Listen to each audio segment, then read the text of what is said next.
سوره عنکبوت.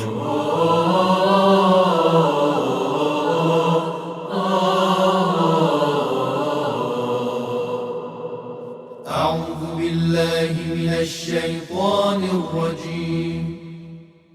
بسم الله الرحمن الرحیم.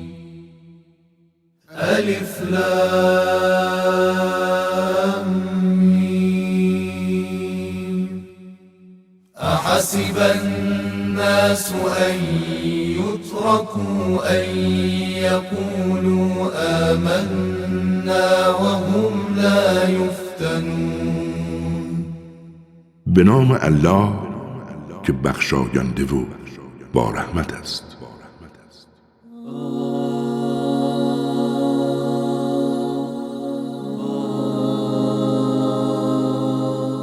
الف لام میم. آیا مردم پنداشتند همین که بگویند ایمان آوردیم رها می شوند و امتحان پس نمی دهند؟ ما نسل‌های قبل از آنها را امتحان کردیم تا خداوند معلوم کند چه کسانی صداقت داشتند و چه کسانی دروغگو بودند. آیا آنان که عملکردشان بد و پلید است پنداشتند که می توانند بر قدرت ما چیره شوند؟ چه بد داوری می کنند. هر کس به دیدار خداوند امید دارد بداند وعده دیدار الهی آمدنی است و او شنوا و آگاه است. هر کس در راه حق تلاش کند به نفع خود عمل کرده است، زیرا خداوند از همه جهانیان بی نیاز است. کسانی که به حقایق ایمان آورند و عمل کردی نیک و شایسته داشته باشند، ما گناهان آنان را محو می‌کنیم و پاداشی بهتر از عمل کردشان عطایشان می‌کنیم. و به انسان سفارش کردیم که نسبت به پدر و مادرش رفتار نیکی داشته باشد و اگر آن دو بکوشند تا چیزی را که بدان آگاه نیستی شریک من سازی، از آنها اطاعت مکن. بازگشت همه شما به سوی من است و سرانجام شما را نسبت به عمل کردتان آگاه خواهم کرد. و کسانی را که به حقایق ایمان آورند و دارای عمل کردی خوب و شایسته باشند در زمره صالحان بیاوریم. گروهی از مردم میگویند ما به خداوند ایمان آورده ایم، اما هنگامی که در راه خدا آزاری ببینند فتنه دشمنان را چون عذاب الهی میپندارند و قلبشان از ایمان خالی میشود و هنگامی که پیروزی از سوی پروردگارت فرا رسد و فتنه و آزار تمام شود میگویند ما نیز با شما بودیم. آیا خداوند به آنچه در دلهای جهانیان است آگاه تر نیست؟ خداوند قطعاً می‌داند اهل ایمان کیست و منافق کدام است. کافران به اهل ایمان گویند به راه ما بیایید، اگر گناهی داشت گناهتان بر عهده ما. بدانید که آنها کوچکترین گناه کسی را به گردن نمیگیرند و دروغ میگویند، بلکه بار سنگین دیگری بر بار گناهان خودشان افزوده و آن را سنگین تر کرده و به دوش میکشند. مسلماً در روز قیامت نسبت به دروغ‌هایی که میبافتند بازخواست خواهند شد. ما نوح را به سوی قومش فرستادیم و اون 950 سال در میان آنها زندگی کرد. سرانجام طوفان آنها را فرا گرفت، زیرا مردمی ظالم بودند. و نوح و کسانی را که در کشتی بودند نجات بخشیدیم و آن کشتی را عبرتی برای جهانیان قرار دادیم. و یادار ابراهیم را هنگامی که به قومش گفت خدا را پرستش کنید و حرمتش نگاه دارید که اگر درک کنید این کار برای شما بهتر از هر چیز دیگر است. اما شما به جای خدا بتان را عبادت می کنید و دروغ‌های بزرگ می سازید. بدانید آنهایی را که به جای خدای یکتا می پرستید توانایی دادن رزقی را به شما ندارند. رزق و روزی را از خداوند بزرگ طلب کنید و او را عبادت نمایید و شکر او را به جا آورید، زیرا همتان به سوی او باز می گردید. اگر حق را تکذیب کنید بدانید که ملت‌های قبل از شما نیز تکذیب کردند و بر پیامبر وظیفه‌ای جز یک ابلاغ روشن نیست. آیا آنها نمی بینند که خدا چگونه آفرینش را آغاز می کند سپس به سوی خود باز می گرداند؟ این کار برای خدا آسان است. بگو در زمین سیر کنید و بنگرید که خداوند چگونه مخلوقات را می آفریند سپس آخرت را ایجاد می نماید. بدانید که خداوند بر هر کاری تواناست. خدا هر کس را صلاح بداند مجازات می کند و هر کس را صلاح بداند مشمول رحمت می نماید. بدانید که همگی به سوی او دگرگون می شوید. امکان ندارد که شما بتوانید از خداوند بگریزید، نه در آسمان و نه در زمین، و جز خداوند هیچ یار و یاوری نخواهید داشت. کسانی که آیات الهی و دیدار خدا را انکار نمودند همشان از رحمت من مایوسند و برایشان عذابی دردناک مهیاست. اما جواب قوم ابراهیم چیزی نبود جز آن که گفتند او را بکشید یا در آتش بیندازید. سرانجام خداوند او را از آتش نجات داد. به راستی در این ماجرا برای اهل ایمان عبرت‌هایی است. ابراهیم گفت شما به جای خداوند بتانی را اختیار کرده اید تا در این زندگی دنیا میان شما مایه مودت و دوستی باشند، اما در روز قیامت یکدیگر را انکار خواهید کرد و نفرین خواهید نمود و جایگاه همه شما آتش دوزخ است و هیچ یاوری نخواهید داشت. لوط به ابراهیم ایمان آورد و گفت من مهاجری به سوی پروردگارم هستم. او قدرتمند و حکیم است. ما به ابراهیم اسحاق و یعقوب را عطا نمودیم و در دودمان او پیامبری و کتاب را به ودیعت گذاشتیم و پاداشش را در دنیا عطا کردیم و در آخرت نیز از صالحان است.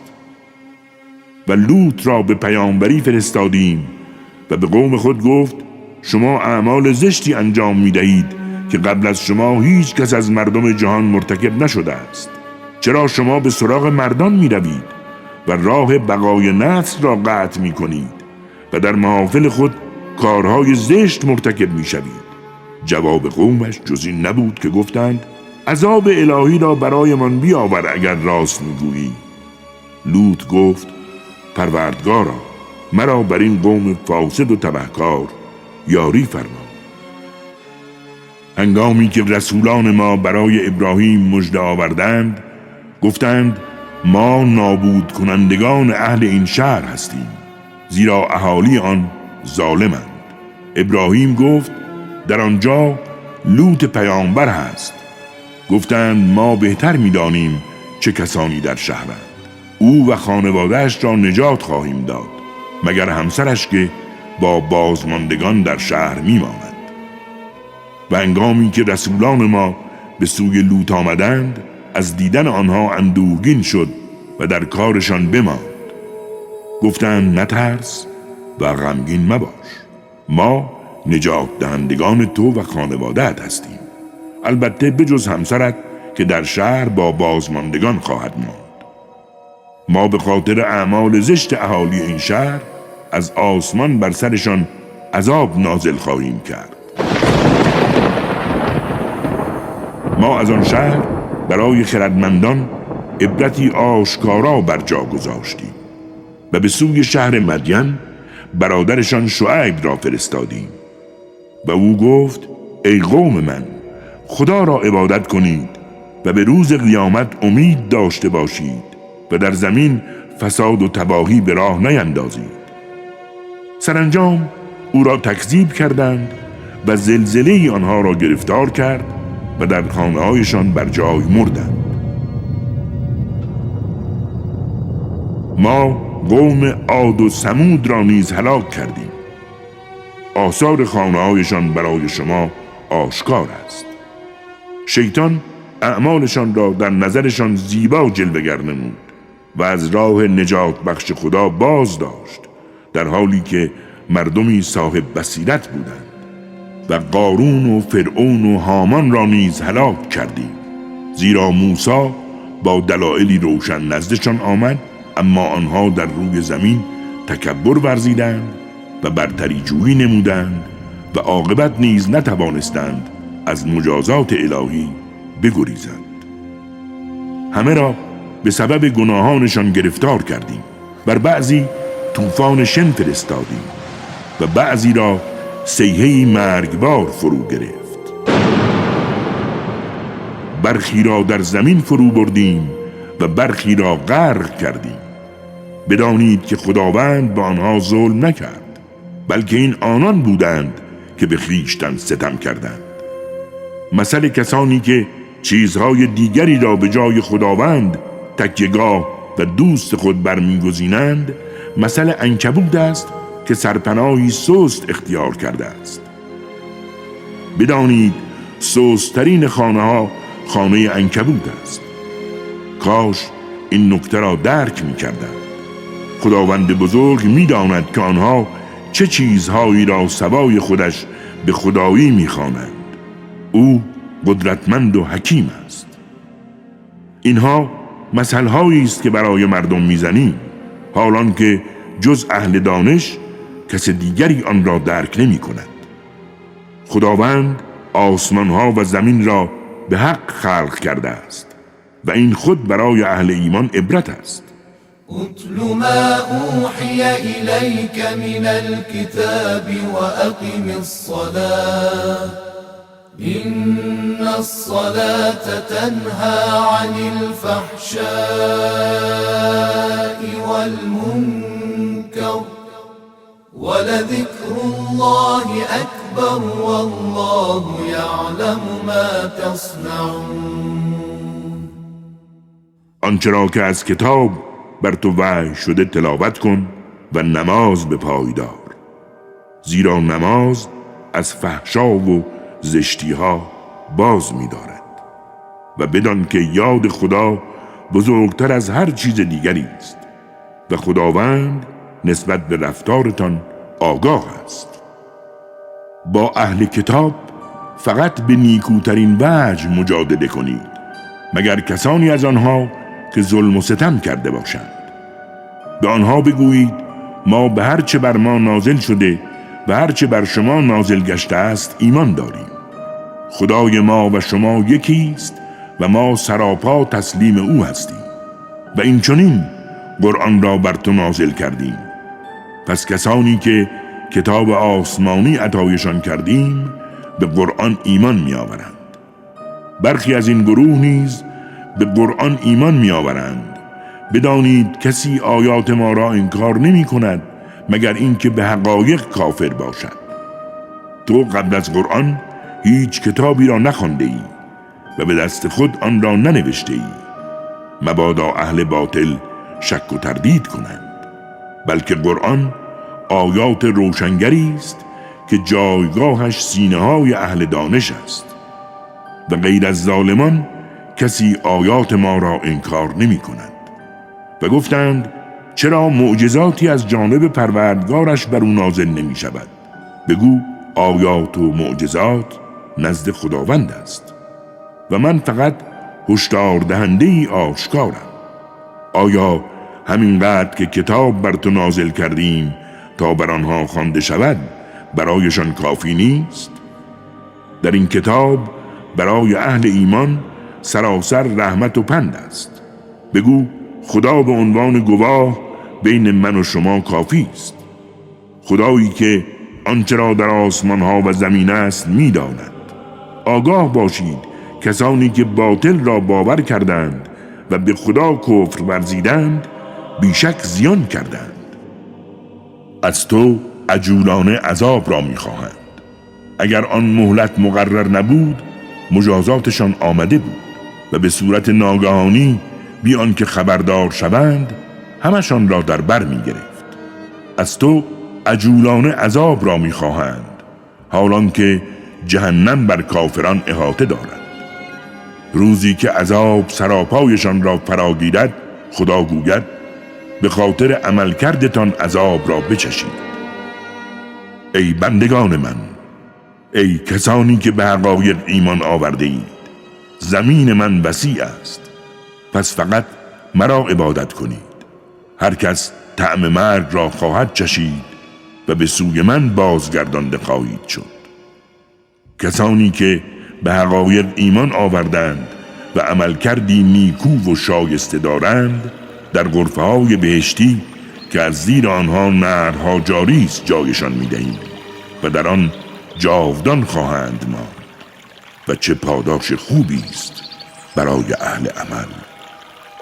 همان کسانی که صبر و استقامت کردند و بر پروردگارشان توکل نمودند و چه بسیار جنبندگانی که توانایی به دست آوردن رزق خود را ندارند، اما خداوند روزی آنها و شما را می‌دهد، زیرا او شنوا و آگاه است. چنانچه از آنها بپرسی چه کسی آسمانها و زمین را خلق کرد و خورشید و ماه را رام نمود، بیشک خواهند گفت الله. پس چگونه از راه حق منحرف می شوند؟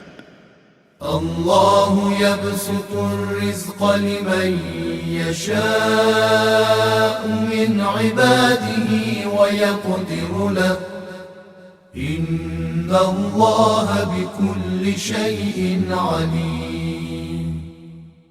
خداوند روزی هر کدام از بندگانش را که صلاح بداند فراوان می‌دهد و یا بر او تنگ می‌گیرد. بدانید که خداوند بر هر چیزی آگاه است. چنانچه از آنها بپرسی چه کسی آبی را از آسمان نازل می‌کند تا به وسیله آن زمین را پس از مردنش حیات بخشد، بیشک خواهند گفت الله. بگو ستایش مخصوص خداوند است، هرچند اکثرشان درک نمی کنند. این زندگی دنیا چیزی جز بازی و سرگرمی نیست. بدانید که سرای آخرت سرای زندگی حقیقی است. کاش این نکته را می فهمیدند. هنگامی که سوار بر کشتی هستند خدا را با اخلاص تمام می خوانند، اما هنگامی که از طوفان نجاتشان دادیم و به خشکی رساندیم شروع به شرک ورزی می کنند تا نعمتهایی را که به آنها عطا کرده ایم کفران کنند. بگذار اکنون لذت ببرند و بهره‌مند باشند، به زودی حقایق را خواهند فهمید. آیا نمی دانند که ما حرم امنی را ایجاد کرده ایم و حالان که در اطراف آن مردم را می رو بایند؟ چرا باطل را باور می کنند و نعمتهای الهی را کفران می نمایند؟ چه کسی ستمکارتر از کسی است که بر خدا دروغ می بندند و یا حق را تکذیب می کند، آن هم پس از آن که حق برایش روشن شده است؟ آیا جایگاه کافران و منکران حقیقت در جهنم نیست؟ آنان که برای ما خالصانه تلاش کنند بیشک آنها را به راههای نجات بخشمان هدایت می کنیم. بدانید خداوند با نیکوکاران است. والذین جاهدوا فینا لنهدینهم سبلنا وإن الله لمع المحسنین. صدق الله العلی العظیم. راست گفت خداوند بلند مرتبه و عظیم.